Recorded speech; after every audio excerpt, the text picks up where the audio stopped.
Hello, everybody, and welcome back to yet another cast of Beyond Our Reason.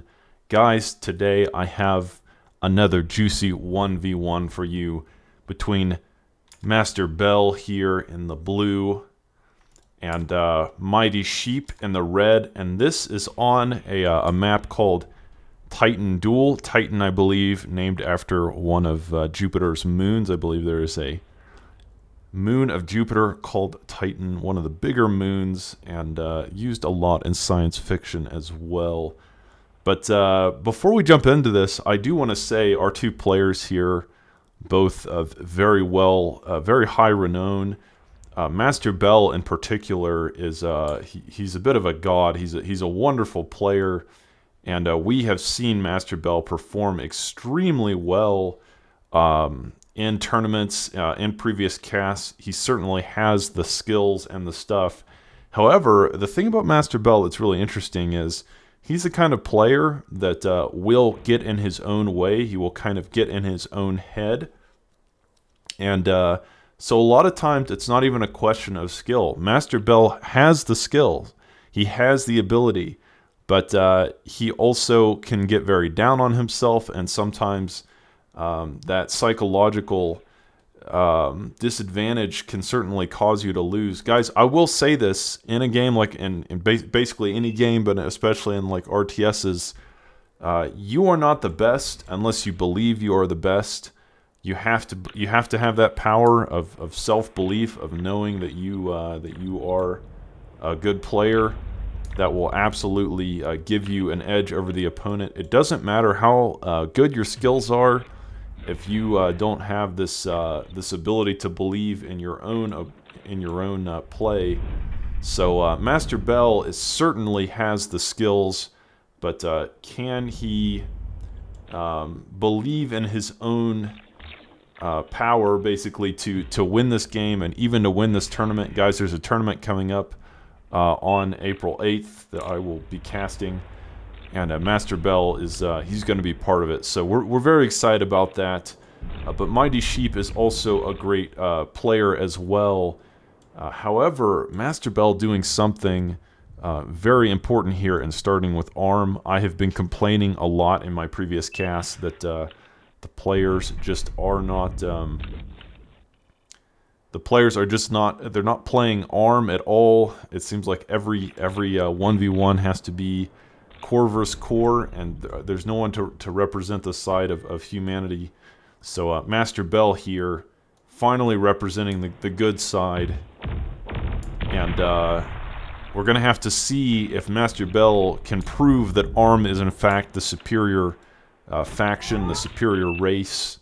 The race of humanoids. We're going to have to see if Bell can prove to us that, no, ARM is the better faction, they are superior, and that everyone playing core in these 1v1s is actually a scrub and should feel sorry for themselves and delete bar and go play something else like Minecraft or whatever.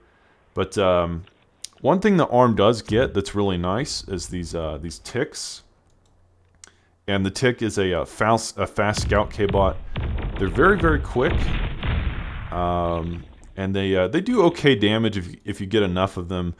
You often see them in these team games, like players will build like thousands of them, just to kind of overwhelm their opponents with sheer numbers.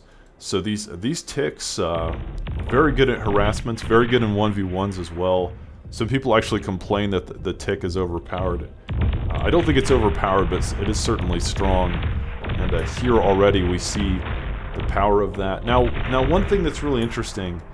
So guys, this game in particular is very epic. So take that to the bank. This is going to be a really great 1v1. And there's many layers of strategy that I'm going to have to try to unfold for you or unpack. But here's the thing.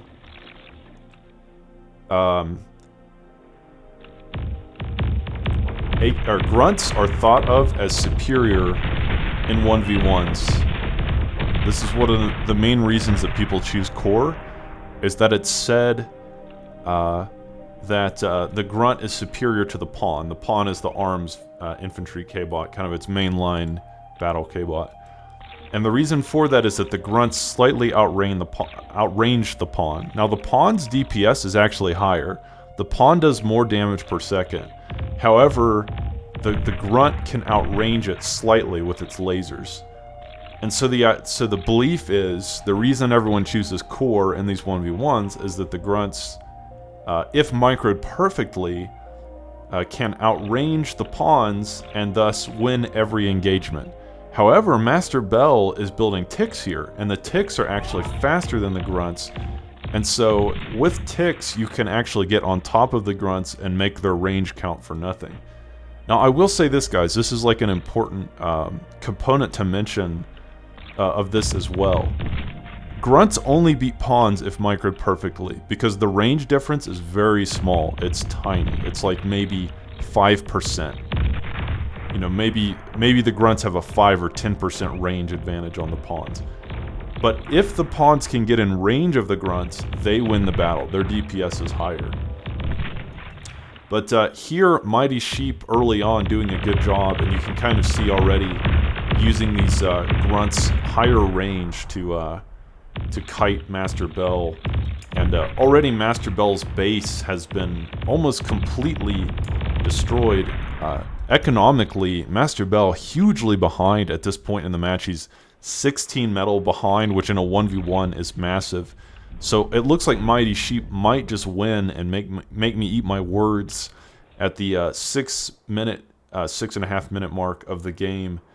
However, there might be an engagement here in the middle, as lots of ticks and pawns. Again, it's interesting that Bell is using ticks as well to try to mitigate that advantage of the grunts' superior range, as these ticks are actually faster than the grunts. And very nice battle here, and it looks like Bell will push Mightysheep into a corner and win that battle. But still, Mightysheep definitely ahead. If you just look at his map position, he's definitely in the superior place in terms of map control, and still only making about half of the income as Mightysheep.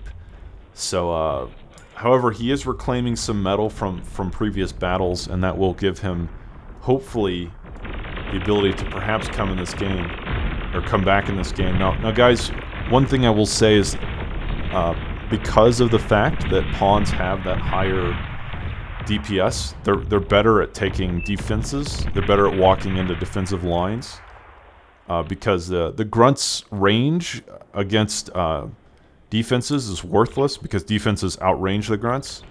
So in the case of assaulting defensive positions, the pawn is definitely better. It's definitely the superior unit in those kinds of engagements. So one thing I will say to my audience is that in most cases the pawn is better than the grunt. Like, the only way the grunt is better than the pawn is when microed perfectly. We're talking about like at the highest tier level of skill, the highest level of micro. So in 90 or 95% of cases, players are not going to be able to micro it that well, or most players are just not at that level of ability.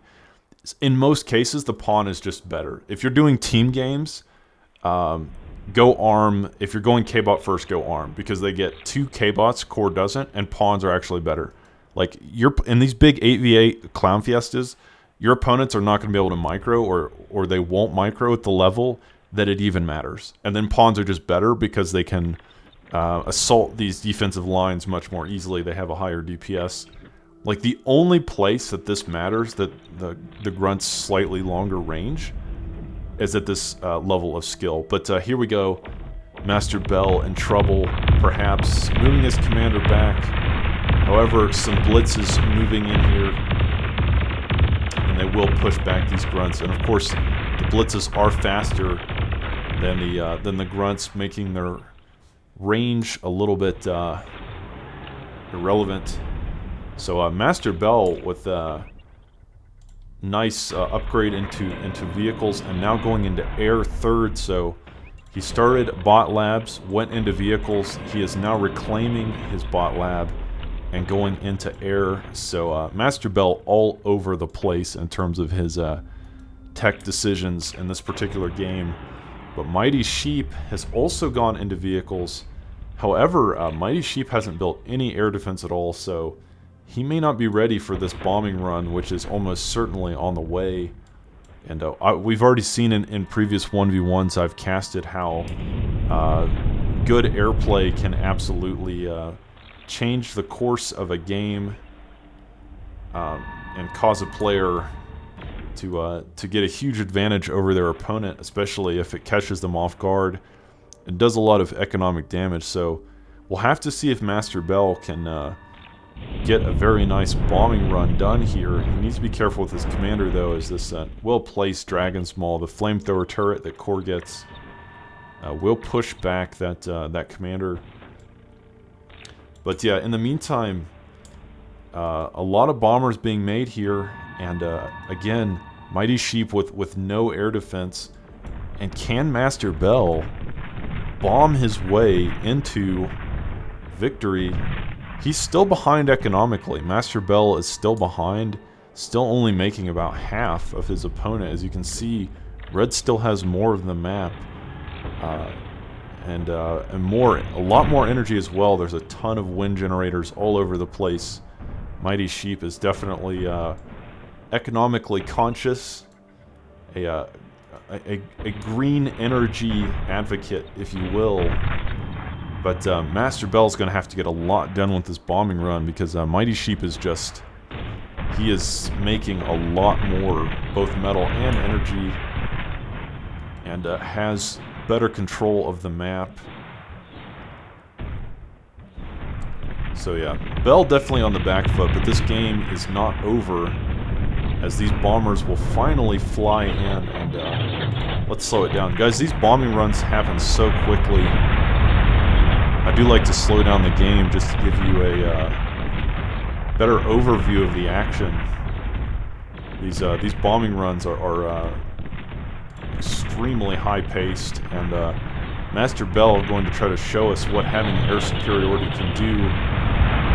Nice job taking out a lot of those wind farms. And Mightysheep desperately panicking, throwing up all of these missile turrets, trying to get the air defense online as his eco is getting bombed into oblivion. And now Masterbel has basically equalized the energy income with this nice bombing run. So well done there.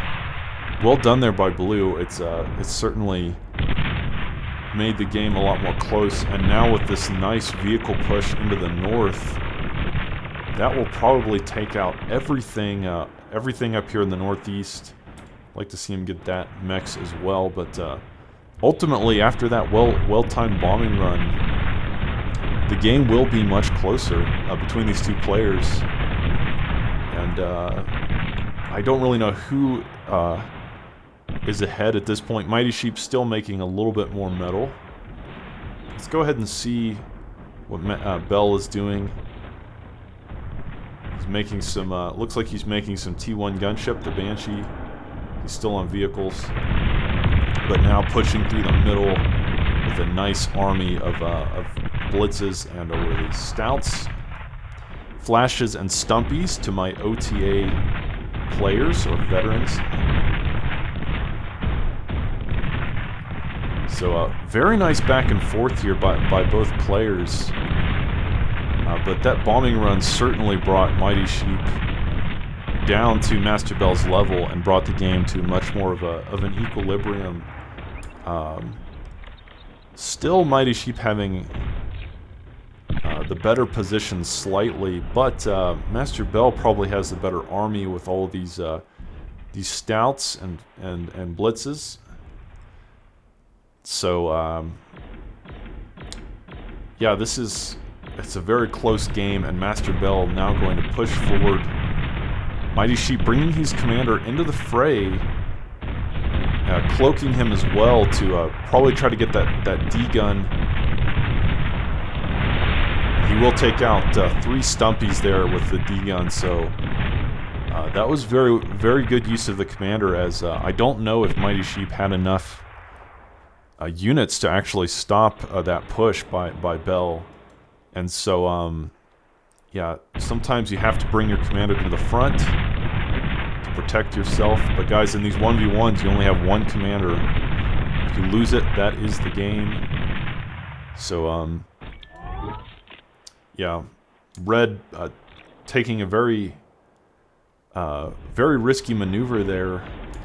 But perhaps Mightysheep has found the dent in the armor, as Masterbel has very few defenses here on the western front of his base. He's been relying on his mobile army almost exclusively this entire match, and now in some serious trouble, as Red has simply found the crack in the armor. However, these T1 gunships will fly in, and they will use their high-powered machine guns from the sky to simply eviscerate, or at least to try to eviscerate this ground army. However, he's now going into Sheep's base, but Mightysheep doing a good job here of building enough air defense to push that off. So, and here in the northeast, Mightysheep with a nice counterattack as well, killing Masterbel's attempt at expanding up there.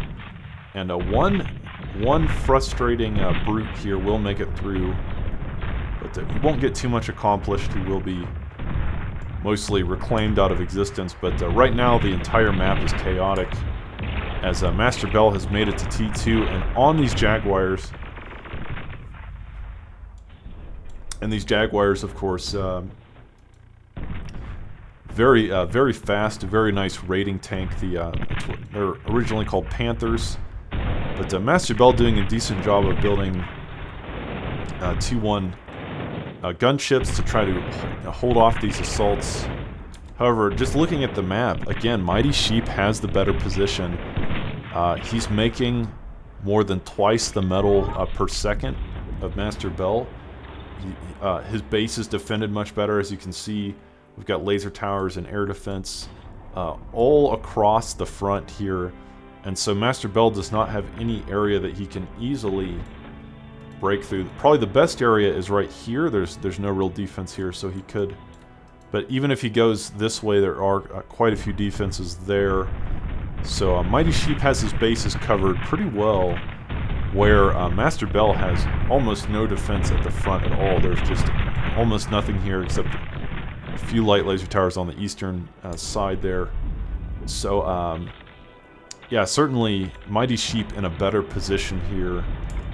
And he is also now on T2 himself, and building, upgrading his metal extractors. Guys, you do want to upgrade your metal extractors when you get to T2 as soon as you can. The T2 mexes are worth a lot more. They create a lot more income. It's a little expensive of an investment early on, but it does pay off extremely quickly. And the more T2 mexes you can get, the better off you'll be. So Mightysheep now building these fiends, and the fiends are, of course, extremely powerful T2 kind of a rating slash skirmish K-bot. The fiends are a nice combination of speed, damage, and HP as well. They're pretty short ranged though, and in fact I've even heard of these fiends being called OP in the Discord. Some people really don't like these. But, wow, Masterbel using these Lugers, the T2 artillery, to take out that entire army of fiends for free, basically. Masterbel does not have enough energy here to D-gun. However, it looks like he won't really need the D-gun. He's got enough forces to probably push this back for now. So both sides on T2 and upgrading their eco quickly, and Masterbel now going back into air. So to be clear, guys, Masterbel started K-bot, then he went into vehicle, then he went into air, then he reclaimed his K-bots, then he used that air raid that we saw. Then he went into T2 vehicle, then he reclaimed his aircraft plant so that he could get the T2 vehicle. Now rebuilding the aircraft plant again. And so Masterbel pulling out all the stops. He is performing like a magician with all of these tricks, pulling monkeys out of hats. And but once again, Masterbel just has very little defense across his front here, mostly relying on his mobile forces to defend him. But nice use of artillery as well from both sides, as a Mightysheep now relying on some Sheldons.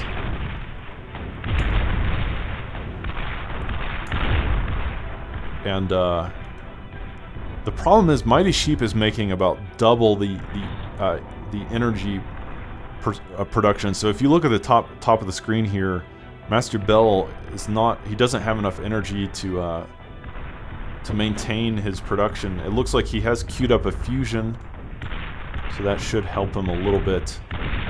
But here in the front, a couple bulls or bulldogs, depending on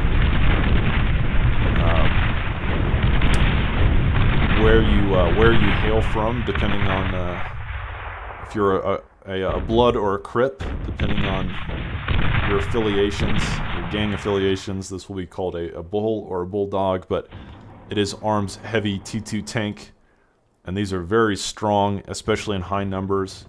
They're even good at taking out heavily defended lines. Of course, they're expensive, and now Mightysheep coming through here with just a few fiends, catching Masterbel with his pants down. There's no defense here at all, and now he will be punishing him, taking out a few of those T2 mexes and all of his cons here, and also moving through the north as well. So guys, let me explain that real quick.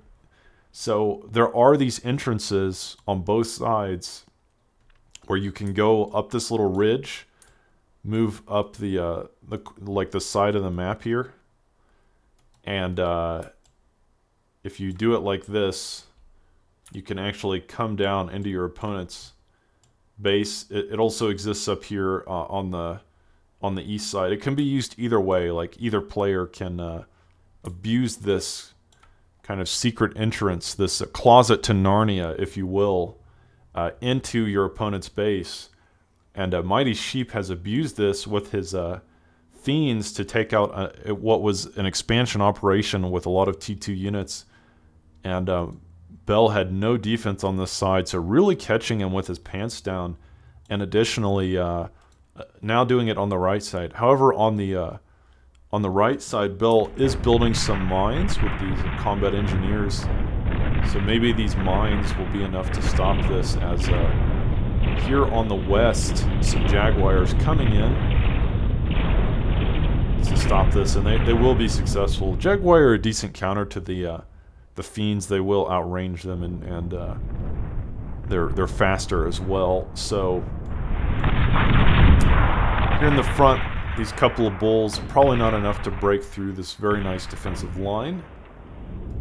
But here in the northeast, these fiends finally moving through. However, they will meet that minefield, and they will be roasted or exploded. Their legs will be mutilated off, and they will have to go to the combat hospital and live as an amputee for the rest of their miserable lives.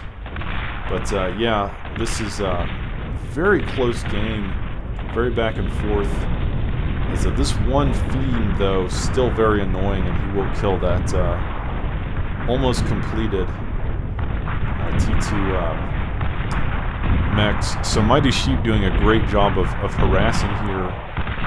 And Masterbel, again, because of the lack of defenses he's built, is just struggling to defend every part of his base. I mean, as you can see, all Masterbel has really used are these kind of roaming mobile forces to secure his foothold on the map and defend himself, where Mightysheep has built a rather impregnable looking fortress here of defenses and even mines on the front lines, making it seem almost impossible for Masterbel to break through here.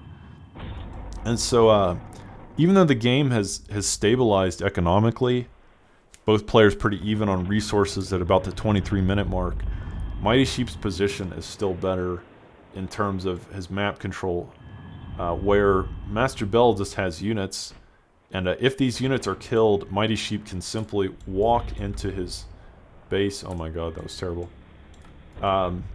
Anyway, Red can simply walk into Blue's base and kill him fairly easily once he breaks through this. So Blue's in sort of a tenuous position here, as he is relying completely on his mobile forces and his micro to keep him alive. But once again, Mightysheep moving through the northeast, a little sneak attack of Fiends, or those mines were very well placed, and they will kill that.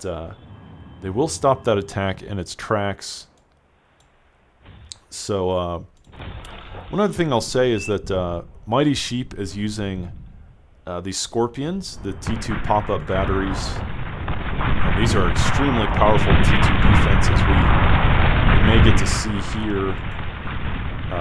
These Scorpions they're pretty expensive, but they do a ton of damage. They have good range and they're fast. Just a very well-rounded defense. Kind of, you could think of them as the upgrade to the HLT. They, yeah, it's a very well-rounded T2 defense. Not too expensive, I guess, compared to like the Annihilators or the Doomsday Machines.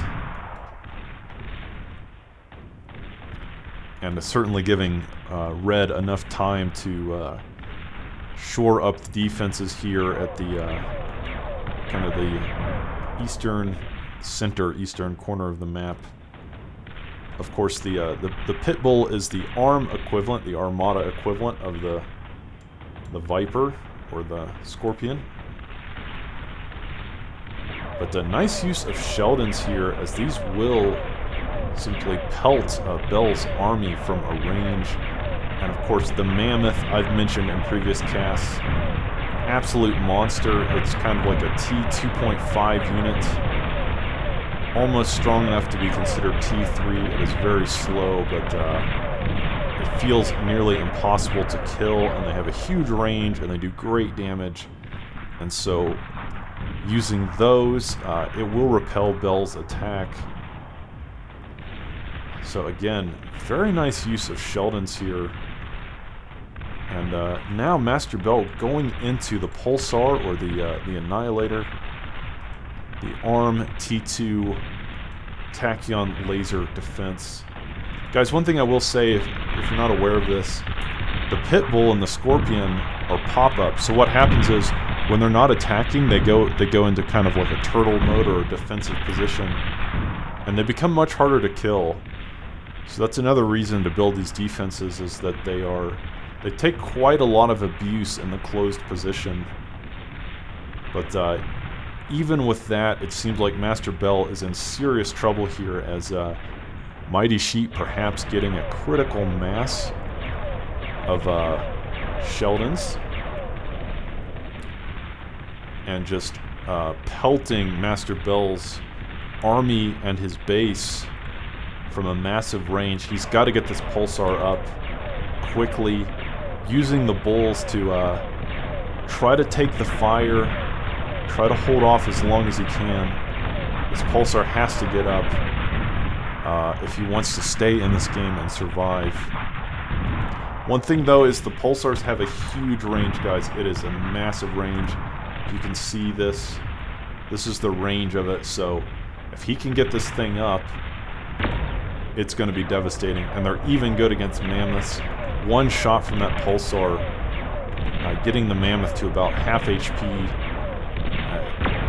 Yeah, he will kill that Mammoth with the Pulsar. And with that, all he's got to do is defend this thing, and it will slowly take out all of Mightysheep's army and base in this area.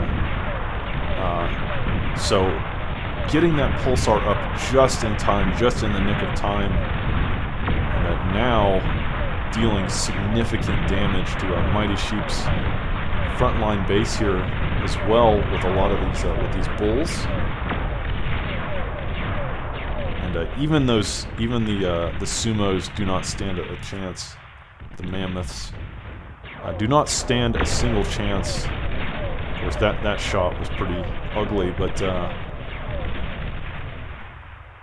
yeah, Masterbel will slowly take out all of Mightysheep's base in this area, and now he will be reclaiming everything to fuel his economy.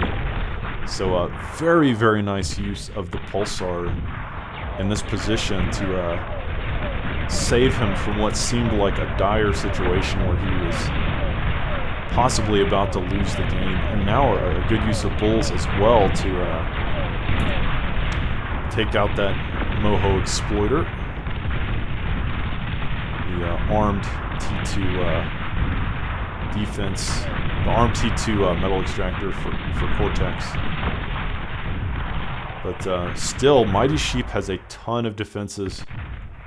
You know, even after all of that carnage that Bell has inflicted, Red still has a lot of defenses to chew through.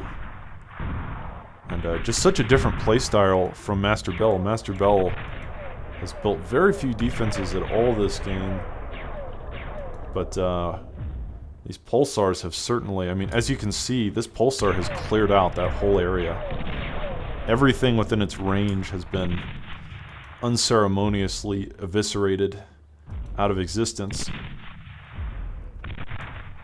But now a nicely placed Persecutor, the pop-up artillery, pop-up plasma artillery. It already has 6 kills, and these things are quite scary. But now Mightysheep bringing in some paralyzers as well to try to stop this bull aggression. Can he kill that plasma artillery in time? He does kill it. So, such a back and forth game, but hold that thought, because here in the north, Mightysheep is going for a counterattack. He's leveraging the fact that Masterbel just hasn't built that much defenses this game to try to move through with a nice army of fiends and grunts. And Masterbel desperately throwing up as many Dragon's Claws as he can to try to stop this push. And in fairness, doing a decent job. He built those just in time. But even still, Mightysheep getting some economic damage done. He will take out the T1 lab. He'll take out some of these nano turrets. And if he could get a fusion, that would just be devastating. Can Mightysheep inflict this economic damage he needs to get done here?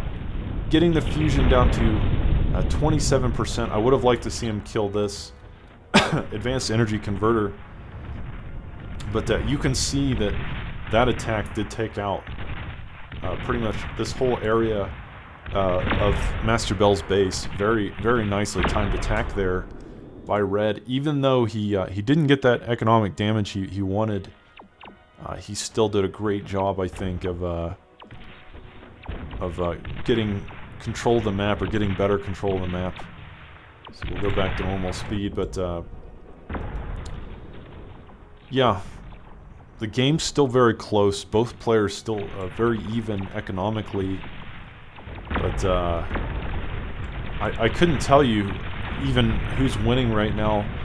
Bell has the better map control of the east here with these Pulsars, but on the west he has almost no defenses at all.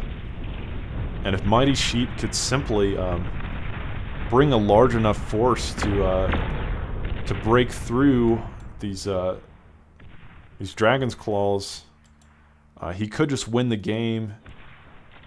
It is very close. This game is definitely happening on a razor's edge here, as both players fighting for their lives. But again, you almost never see Pulsars on a 1v1. This is more of a team game kind of defense. Very large scale sort of firepower that's really good against T2 and especially T3 as well. So seeing these in a 1v1 is certainly a treat, as I mean, this whole area has just become a no man's land. Red not even able to send anything into the range of those pulsars, or those purple tachyon lasers will absolutely obliterate them out of existence. And another Persecutor has been built back here, so the range of these is pretty good as well. Okay, so a lot of my viewers have been asking, what are those green explosions with the lightning that happens after? It's like green/yellow explosions with the lightning. Let me explain that now to my viewers so that people can stop asking me. That is a structure called the Juno. Let me see. And where has Masterbel built this? Give me a second here. So there's a structure in the game called the Juno.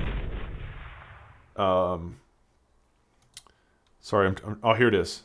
Okay. The Juno is anti-radar, radar, jammer, minefield, and scout spam. So this is I think it's a T1 structure. It fires out a missile, as it just did. The missile has a pretty good range. I think it could probably hit most of the map on this one. It will go to an area, like this area right here. It will clear out any mines. It'll clear out any radars. It'll clear out any anti-radar, so jammers. And it will clear out any scouts. It can't be blocked or stopped, so it's good for taking out minefields. And maybe you're asking, well, why would I want to kill my opponent's radars or jammers? Why do I care about that? Why would I build a structure for that? It's actually really important. If you kill all your opponent's radars in an area, they can't see what you're doing. You know, you've dealt a critical blow to their intelligence, their intel. Also, if you kill their jammers, then you can see what they're doing. Hold that thought as a Mightysheep moving through with quite a few fiends, but it does look like Masterbel has enough now to push this back. As Masterbel continuing to just cut parts off the map here with these pulsars. Pretty much this entire area has been cut off because of these three pulsars and their massive range. It's so incredible to see them use this way, but now Mightysheep is finally moving to T3, and he's definitely feeling like he's got to do something extreme to deal with these pulsars. T2 is probably not going to cut it anymore. The pulsars outrange everything on T2, and he's going to have to go into T3 to have any hope of breaking this contain that Masterbel has made of the basically most of the map now, or most of the center at the very least. And Mightysheep even admitting in the chat, those Annihilators are single-handedly winning this game for you. The Annihilator, the Pulsar. He says literally one in the north just locked the entire north down. So even Mightysheep admitting the power of these Pulsars, absolutely disgusting. Such an oppressive range. And Mightysheep just not even able to walk anywhere near the center of the map. Such an incredibly long range and huge damage as well. But anyways, what I was saying, guys, about the Juno, these missiles, they will clear minefields, they'll kill radars, they'll kill jammers. That's important, because if your opponent's jamming their base and you can't see their radar signatures, you don't know exactly what they're doing.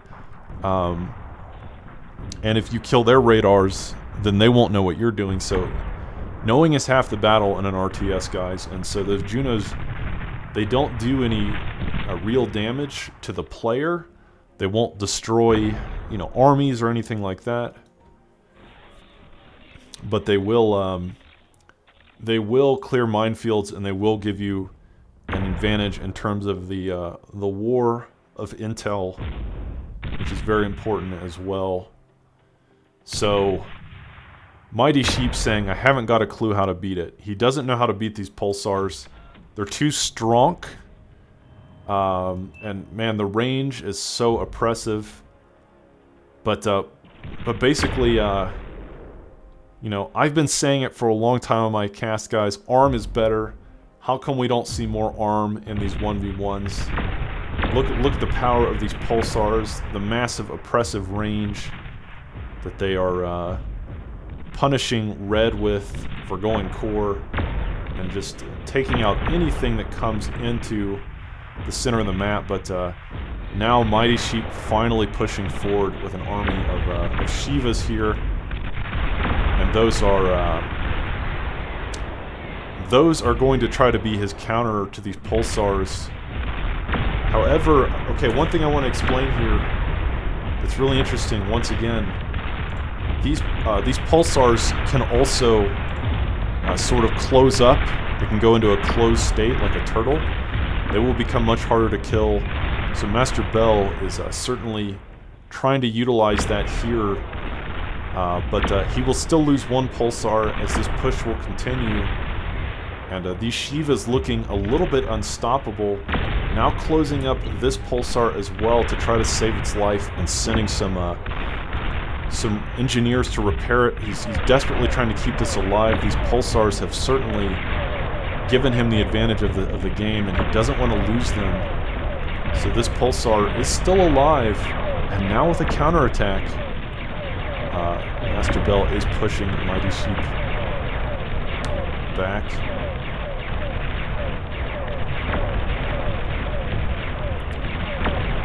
So this game is still way too close to call. Both players employing some absolutely brilliant strategies on one another, and I couldn't tell you even who's winning at this point, as Mightysheep is on T3, and that is a huge advantage for him. But Masterbel building up what seems to be a nice air armada of his own. He is now on T2 air, and so building up a lot of a huge air force.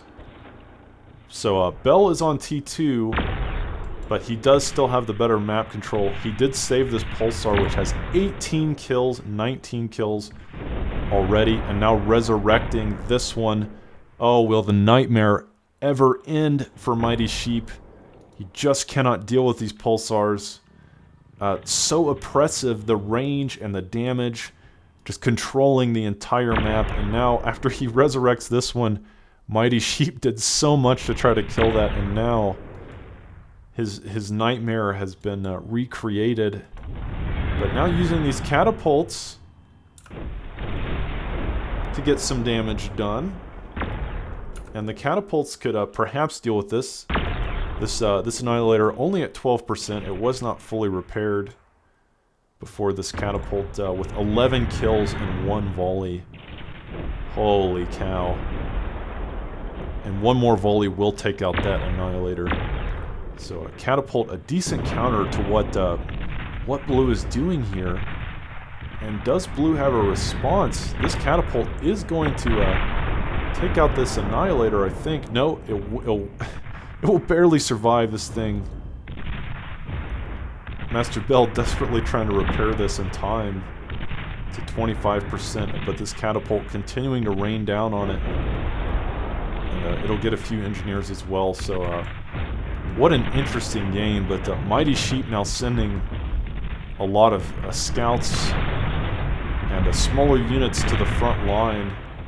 And I think that was a tactical nuke as well. Let me see if I can find that. It's always so hard to keep track of everything. Yeah, there is a tactical nuke right here, a catalyst. So there's these tactical nukes will also be a possible counter to the Annihilator. Now, guys, one thing that you can counter the penetrators with is a lot of small units. But hold that thought, because Masterbel attempting a push with bulls here. But I don't think it'll be quite enough.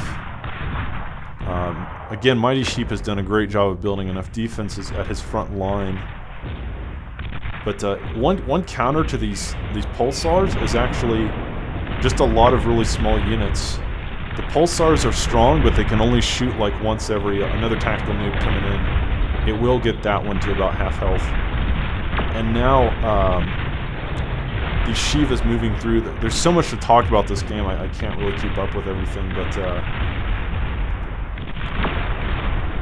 this Pulsar has been closed on purpose to try to keep it alive. But 2 out of the full Pulsars have been killed now, and Mightysheep sending some scouts through. However, Masterbel has a nice army of fighters, and that will kill those. But what I was saying is that one counter to the Pulsars is just a lot of small units. The Pulsars can only fire like once every 5, 10, or however many seconds. And because of that, if they waste their shots on these tiny units, it prevents them from being able to hit the bigger targets. It therefore requires the player to spend a lot more micro targeting the T3 or the bigger units, because the Pulsars on their own will probably just target whatever comes into their range. So that is one counter, just spamming the opponent with a ton of small threats. And however, Masterbel does now have a Thor experimental Terminator tank out on the field. And these are very, very strong. Very strong, if you will. The game's still very close. Too close to call, probably, as one Thor very strong, but Mightysheep being very aggressive with his commander, and he's going to bring him in here, and he's just going to degun that Thor out of existence. So, unbelievable counterplay by Mightysheep, as that Thor might have done serious damage to his opponent, but now it seems like Masterbel working on a second one, but it's going to be a while before that's completed. And now engaging in a counterattack. This catapult has 26 kills on it already. Masterbel asking in the chat if it got degunned. So Masterbel wasn't even watching, but yes, the Thor did get degunned. And now moving through with another army of about 8 Shivas. But the thing is, Masterbel has a huge air force here that he's been building up the entire game, or at least for the past 15-20 minutes. And now this northeastern base will be defeated by the Shivas. But I don't know if Mightysheep can deal with this. Another Thor is moving in.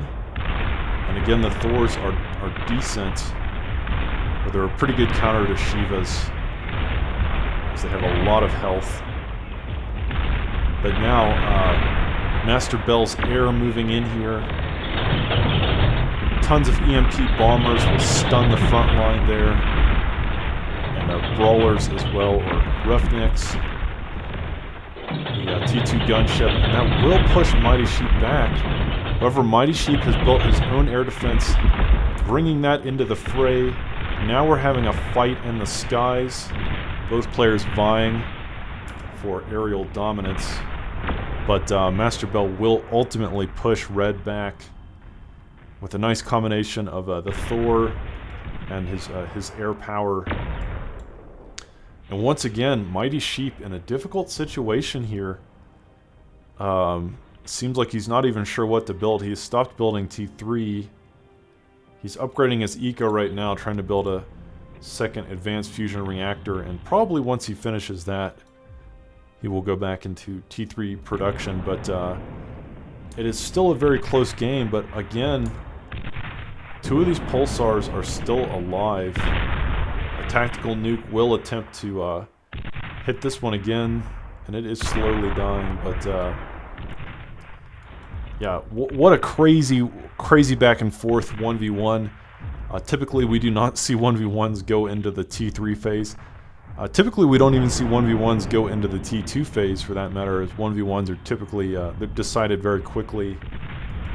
But now Masterbel, I think, ready to move forward with his aerial supremacy operation, sending a huge army of bombers, fighters, and scouts as well. And could this aerial supremacy attack be enough to kill Mightysheep and get him out of the game? Mightysheep has cloaked his commander, and there is some air defense here, but I don't know if there's enough air defense, as these bombers are going to go straight for the advanced fusions, and if those die, Mightysheep's entire base is going to go up in a massive chain reaction. However, he has barely saved these things, now at 10% each, but the bombers are swinging around for another run, and I think that these advanced fusions are going to go up, and with it, most of Red's base. And I think with that, Masterbel has...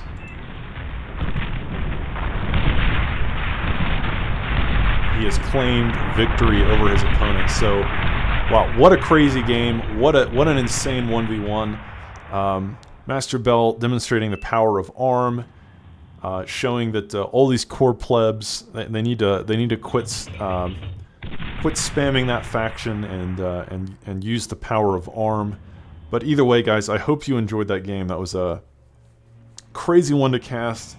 One of the most insane 1v1s I've ever seen in bar. So, guys, if you got this far, thank you for watching, and I will catch you on the next cast.